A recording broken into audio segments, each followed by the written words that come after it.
अगले दिन सोनिया और अंकित दादाजी के पास पहुंचते हैं और अपनी चर्चा शुरू करते हैं। दादाजी, पुनः चक्रण का अर्थ किसी वस्तु को दोबारा से प्रयोग में लाना होता है ना? हाँ दादाजी, और हम कागज, कपड़े, कांच और प्लास्टिक आदि वस्तुओं का पुनः चक्रण कर सकते हैं। शाबाश बच्चों, कागज और कपड़े जैसी वस्तुएं गीले कचरे की तुलना में थोड़ा अधिक समय अवश्य लेती हैं, लेकिन फिर भी ये विगलित हो जाती हैं। इनका पुनः चक्रण करना भी आसान है, लेकिन प्लास्टिक, कांच और धातुओं से बनी वस्तुएं विगलित नहीं होती। हमें इनका पुनः चक्रण करना ही चाहिए। यह करने के लिए हमें इन्हें विशेष तौर पर स्थापित पुनः चक्रण केंद्रों, जिसे रिसाइकल सेंटर्स भी कहते हैं, वहां पर भेजना चाहिए, क्योंकि इसके लिए विशेष मशीनों एवं तकनीकों की आवश्यकता होती है। दादाजी, कागज और प्लास्टिक का तो हमें खास तौर पर पुनः चक्रण और पुनः प्रयोग करना चाहिए, है ना? दादाजी, कागज भले ही विगलित हो जाता हो, किंतु कागज बनाने के लिए ढेर सारे पेड़ काटे जाते हैं। यह हमारे पर्यावरण के लिए अच्छा नहीं है। और प्लास्टिक तो विगलित भी नहीं होता। कुछ लोग उससे छुटकारा पाने के लिए उसे जला देते हैं। प्लास्टिक जब जलता है तो उसमें से हानिकारक गैसें निकलती है। ये गैसें भी हमारे और पर्यावरण के लिए अच्छी नहीं होती। सही कहा बच्चों।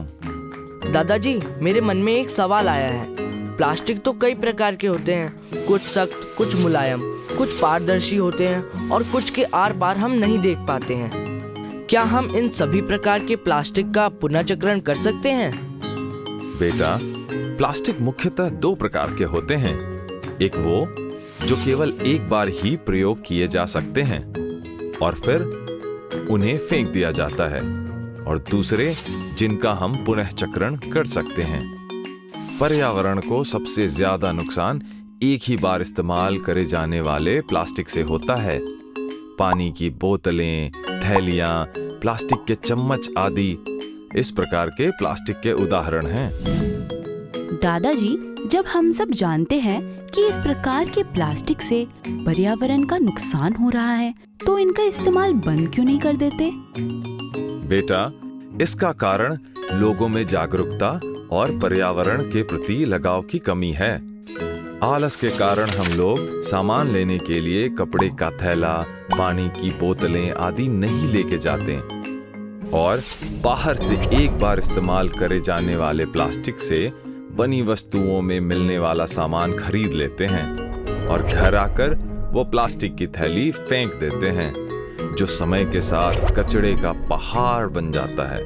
हालांकि अब लोगों को समझ आने लगा है कि ये सतत यानी ऐसा चलने वाला नहीं है। तुम जैसे समझदार बच्चों और पर्यावरण के प्रति जागरूक लोगों के अभियानों के कारण अब बहुत से राज्यों ने ऐसे प्लास्टिक पर प्रतिबंध लगा दिया है। हाँ दादाजी, लेकिन इन सब का फायदा तो तभी होगा ना जब ये प्रतिबंध सख्ती से लागू किए जाएंगे। ऐसा होता तो नहीं दिख रहा है। लगता है इसके लिए भी अभियान चलाना पड़ेगा। अच्छा, और ये अभियान कौन चलाएगा? हम चलाएंगे। जानते हो अंकित, जब गर्मियों की छुट्टी में मैं अपने मामा जी के यहाँ शहर गई थी, तो मैंने देखा था कि बहुत से लोग घर घर से कचरा इकट्ठा करके उसे पुनः चक्रण के लिए बेच देते थे। इससे वो पैसा भी कमा लेते थे और पर्यावरण के लिए भी कितना अच्छा है। और कुछ लोगों को इससे रोजगार भी मिल जाता है।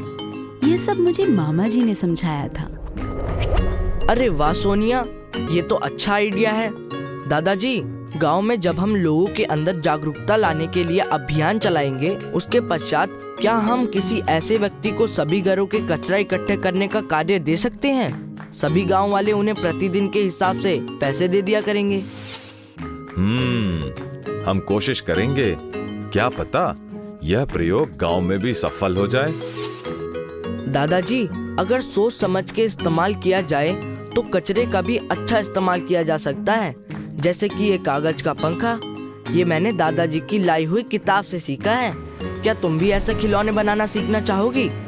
हाँ, बहुत सही। अब तुम खेलो और मैं टहल के आता हूँ।